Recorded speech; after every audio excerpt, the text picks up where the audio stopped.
Images on your website, we need to optimize the use of images.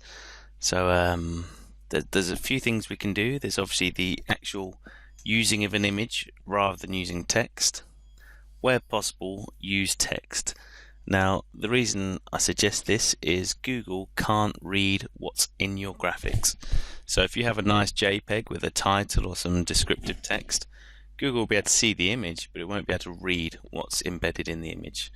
So where possible, use text.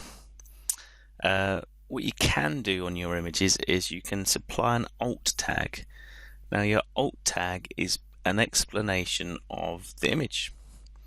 So Google can see these. So it makes sense really if you're trying to rank for something and that image is related to your key term and your page, that you add an alt tag so that Google can see there's more content on that page evolving around your topic. So let's just go down the bottom of this graphic here.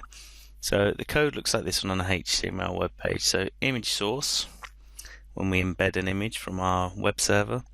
And here's the next thing, alt equals, and there we go, photo of a cat. So that's simply all an alt tag is.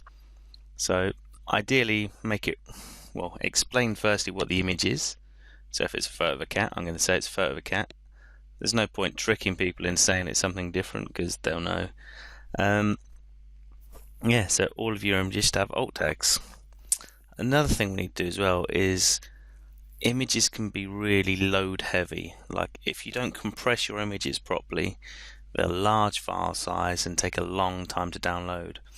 And although everyone has potentially fast broadband and fiber going into the house, if you compress them so they're smaller, they'll load quicker. And if they'll load quicker, your page size is smaller. So you've got a smaller page size, it'll load quicker, and Google loves that. And your users will as well. They don't want to sit there and wait for images to load in, so compress your images and make them look smaller. I'll supply a list of image compression services which are all free in a supporting text file on the right hand side and the supporting documents, as I'll do throughout the course. So quick overview, use text where possible. If you have to use images, make sure they're compressed and make sure they have alt tags on them.